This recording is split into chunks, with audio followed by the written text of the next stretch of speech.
Okay, so you want to improve your win rate in a weekend league. Let's go through now how to set your tactics up. See how I kind of left you in your own devices? Bit of a tactical plan. As I said, I'm losing views, but I want you to understand what your main tactic is. So this would be, listen, ignore what anyone else tells you. I don't care what I say. I don't care what the pro says.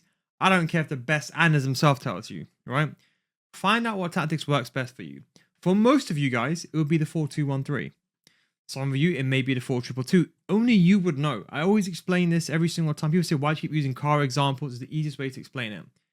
It's like sitting in your seat in your car. If you and your brother share the same car, you might be 6 foot, he might be 5'1". You're gonna have different seat positions. So only you know what works best for you. If you're sitting here and you're a rank 1 player, you could be saying, oh, you know what, I'm using a 4-4-2 flat. That's easy. You probably use any formation. If you're watching this and you're a rank 4 player, rank 3 player, you will know you struggle without CDMs. So you will need to use a formation with CDMs. Only you. I won't know unless I coach you. I won't know. Only you would know. So the main formation you would choose would be the formation you use throughout the entire year. This is the warm-up team of the year period. If you have a second team, even better. You can play the weekend league with that team and you can kind of test things out. So let's say, just for hypothetical and just also because it is the best formation, let's go with a 4-2-1-3. And let's say, for example, you don't like inside forward roaming, even though I like it. Maybe you watch my videos, you see me use roaming, but you're like, you know what, Neil, that's too attacking for me. I'm going to change it. So use whatever you feel best with. I'll tell you why. Because at the end of the day, do not change your tactic midway through the weekend league. I've already explained this in last week's video. If you really want more wins, don't change it. There's no scripting. Like, for those people who don't understand, right? Maybe I shouldn't even get into this. If you want to believe in scripts, you know what? Let them, whatever. Unicorns, whatever. Let them believe it now. I've actually gone past the point where now I'm trying to convince people.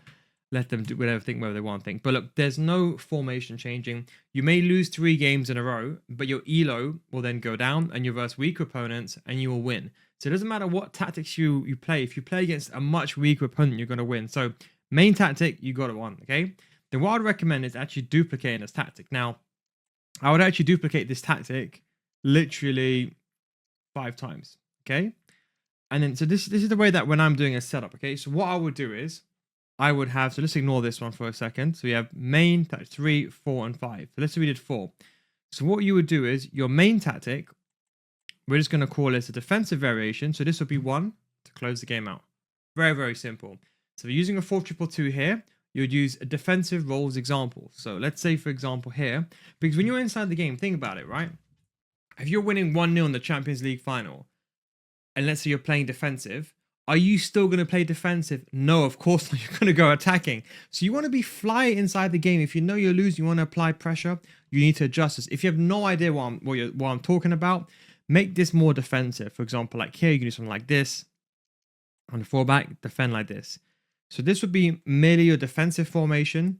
One that maybe when you're winning and you know you're getting overloaded, your opponent has now become more attacking because for some reason people think the game changes. No.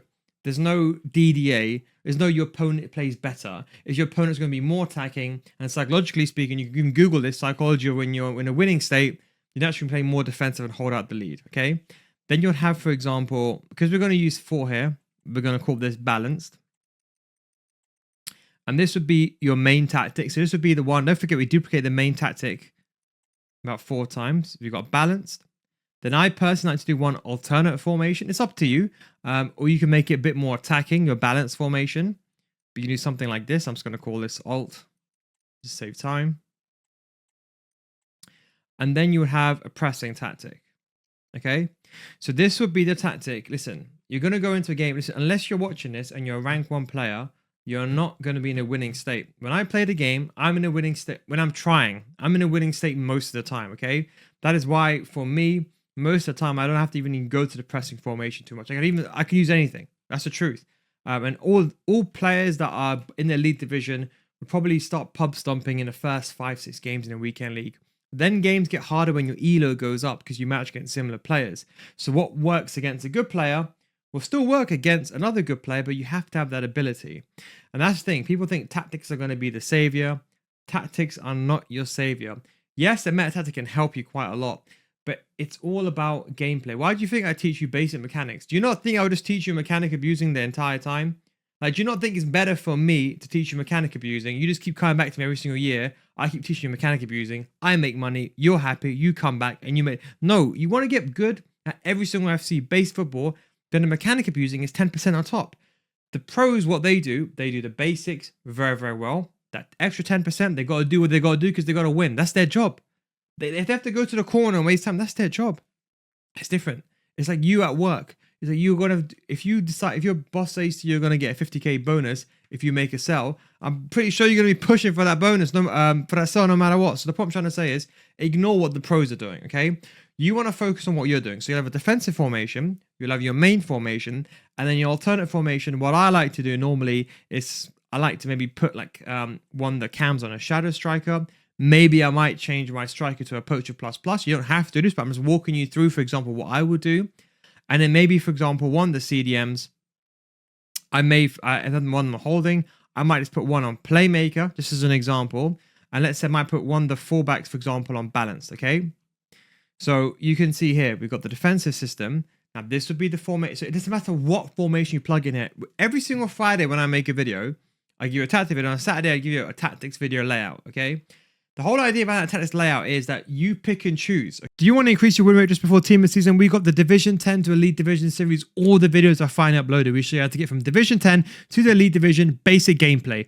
No speed boosting, no mechanic abusing, no Trivella at all, because we want you to get there just with basic gameplay to show you don't need to mechanic abuse. If you want to mechanic abuse, that's fine. We want to show you how to play properly first and then show you what the pros do. What pros do is they used basic gameplay and then they mechanic abuse to get the top 10%. Not the other way around. They don't mechanic abuse first and then learn the basics. We go over complete in-depth tutorials. And don't forget, with my entire series, if you join now during team of the season, remember, if you don't get better after 1 month, we will refund your money. That is the nil guys guarantee. That is how sure we are. We've been running this for 4 or 5 years. We go over in-depth tutorials. We also go over pro gameplay analysis where we analyze the full professional player's game. We've got tutorials for everything, undefendable through balls, player locks, precision passing, precision shooting, everything that you could think of that goes beyond my YouTube channel. We've got the full defensive series, which defending series alone, just by watching that, I can guarantee you'll improve. Patreon.com/NilGuys. Links down below in the description. If you don't get better after 1 month, just send a message on Discord or send a message through Patreon and I'll refund your money. That's the Nil Guys guarantee. Don't believe me? Try it out. What have we got to lose? Less than the price for a KFC meal nowadays.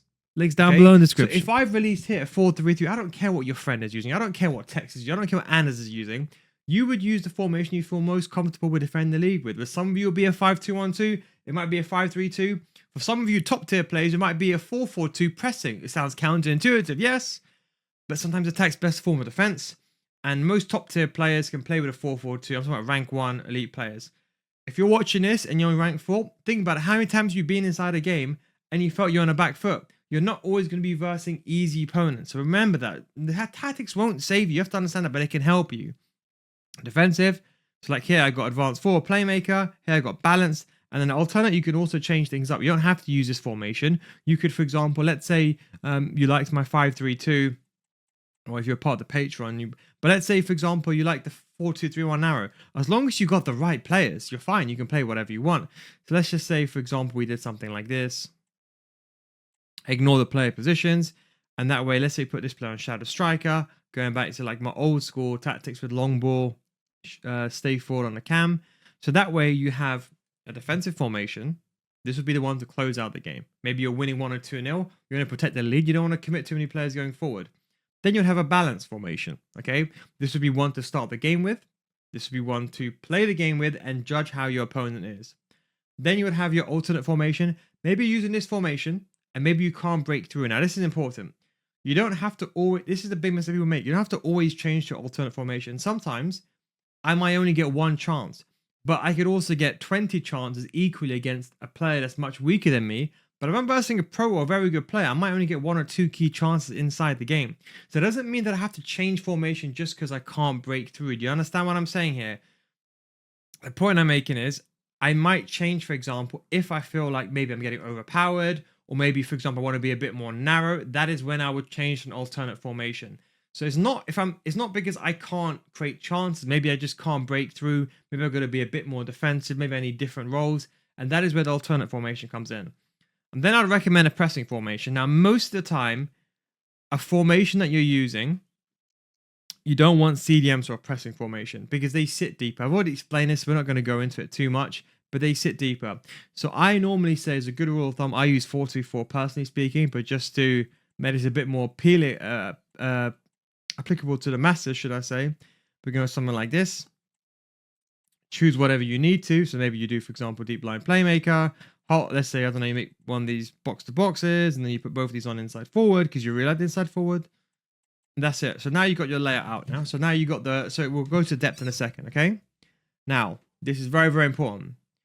Defensive depth, I don't go too low. Now, there is an argument now. I would say anyone that's in rank 4 and above, there's an argument maybe to use higher depth to apply pressure and to make your opponent struggle. But if you're versing a good player, they're going to know how to break out of a press, whether that's a precision lob pass, a player lock. If you put my FC School Series, I go from Division 10 to Elite Division. I show you how I get out of pressure as well, and how my opponent also does the same thing. So I normally go with a conservative. You can even go to 45. You go all the way up to 31. Do not go deep. But you can start something like conservative, like 45, okay? And maybe build up style with balance, okay? Then your balance formation, I would say be a bit neutral. For those of you that play with high depth, and again, you would notice just what you've been doing for the past 6, it's not the time to experiment. Whatever you've been doing for the past 6 weeks, you should be using that. Whatever you feel comfortable with, let's say you use 55 depth. Bam. You're happy with that? Then good. Then the next one, and you see how we're incrementally increasing every single time. Maybe this one I want counter attack. And you can put count on all of them if you want to. I'm just trying to give you an example here. And let's say you have one with a high depth, okay? And then, let's say with this one, we go here. And then maybe with this one, we're going to be aggressive. Like this. So now, do you understand how the system works now? So what you've done effectively is, ignoring all the YouTubers, you've been ignoring my advice here, any of my videos, but you're just putting in what you feel best is. I prefer the 4-2-4. Does that mean you prefer? I don't know. Maybe if you're a rank 1 player, you might like it, rank 2 or 3. But if you're a rank 7, it might not work for you. So what I'm trying to say is, at least in some, I would say for most pressing tactics though, I'll be honest, 4-4-2 is very, very good. And that is why I'd recommend have 4-4-2. I use 4-2-4 bit aggressive. That's what I'd recommend. I would say if you want my recommendation, have one pressing, you need at least one pressing tactic, okay? And I would say one formation with a 4-2-1-3. The other ones, you can mix and match. You want to put a 4-1-2-1-2, you can do that. If you want to put my 4-2-2-2, my OP 4-2-2-2 that attacks on the right-hand side. And honestly, if you really know how to use this formation, you watch that video. I think this is the best formation I've made this year. I'm thinking this on it because you just attack down one side, you get an overload, you get an unmarked player every single time. It's amazing. As long as you're competent, you actually understand how the formation works. It's actually very good. But as I'm trying to say, look, have a setup for yourself. So look, 1-4-2-3-1, 1-4-2-1-3 or 4-2, whatever you want to do, and a 4-4-2. The rest you can change. If you want a 5-back, that will depend on player choices. Now, I've got some players where, for example, Appin, I'm just going to move my camera for a second. Let's have a look at Appin. The guy can play cam, CDM, center mid, striker. Okay. I got Militao can play CDM, center back. This guy can play cam, CDM, center mid. Striker, left mid. So you see Mendy, left back, he's only one that's a bit bad. Right back, left wing. Right back, left wing, center back. CDM, right mid, center mid, right. So do you understand that I have these players ready? So that way I can change the formation on the fly. These are all evolution players. It's not like I got anyone crazy here. So the idea is, look, defensive formation, balanced, alternate, and press. Now, when people make the big mistake is, right, they think, oh, when I go 1-0 up, oh, let me just go to defensive. Now, unless it's a like for like formation like this, you see, we're going from a 4-2-3-1. The difference is you have the seed left back and right back. See that? The full back defend. You see that? That's the only difference. So me changing from this formation, I'm still maintaining the same structure. I'm still playing the same way. I'm just making my left back and right back to not go forward and being a bit more safer on a counter attack. That's fine. What you got to be mindful of is if you're going from a 4-4-2 and let's say you're playing well, let's say your opponent, you're being aggressive and you know they can't handle the press. You know they're weaker than you. If you go 1-0 up then, you shouldn't go and then change to a complete different formation altogether. Although it makes sense logically, but this is a pressing tactic, very high pressure, where this is we have CDMs, it's a bit more conservative. So that could also change the game. So unless it's a like for like formation like this one and this one, where I'm just changing the roles and the depth ever so slightly to be a bit more defensive, a bit more conservative, then it's fine to make that change. But going from a complete one system to a complete different system is completely different, because your opponent could be playing here 4-1-2-1-2 narrow. And with the 4-4-2, you could be pressing them into the ground. They got no space. They can't even use their fullbacks, because let's say they like to use their fullbacks. Your left back and right back are getting pinned by your left mid and right mid. So you're matching them all over the pitch. And if you change to a different structure, well, now you haven't got two strikers. So you're being less aggressive on the press, and you got a cam instead. You can't really press as well. So now your opponent can build up, because before your opponent had two players up against their two centre backs, whereas now they've only got one player. And now they have one cam, and they've got two players they can build the ball up with. So do you understand why all these things are so important? That is why I always say, if you have no idea what's going on, just have one system and just duplicate it 5 times. You can make a 4-2-3-1. You can have one ultra defensive, middle, attacking. So what I mean, like you have I'll give you another example. Let's say 4-2-1-3. This would be the defensive option. Maybe the one that will be balanced would be like this. Maybe the one that will be attacking will be something like this, with shadow striker. And maybe I put one of these players on a wing back. And maybe, for example, ultra attacking might be, for example, both these players on wing back. Maybe, for example, this player on roaming. And that way, at least when you're inside the game, if you know, oh, you know what, my opponent is changed formation, because your opponent will change formation as well. Like this, you've got 4 players on stage forward. You got to think, okay, you know what? Maybe I can't commit my left back and right back going forward. Although I'm winning, I know when I lose the ball, I'm very suspect, and I know that in a counter attack I could get countered really badly, and that is when you make that change. That is when you change the formation. Or do you know what the top tier pro players do? Is they just pause the game.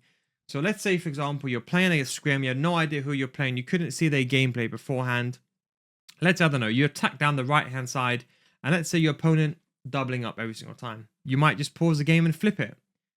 And that's why if you watch a lot of top tier pro players, that's what they do. They just flip it.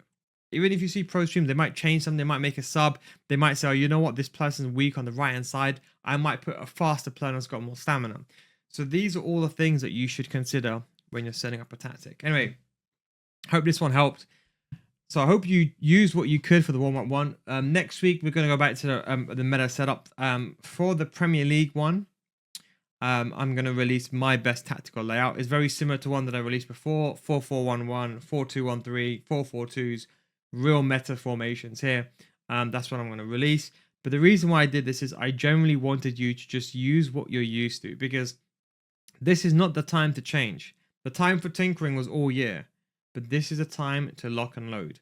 After this week, go a bit more relaxed. But the Premier League coming up, it's no joke. That's going to be the hardest one. Anyway, catch you next time.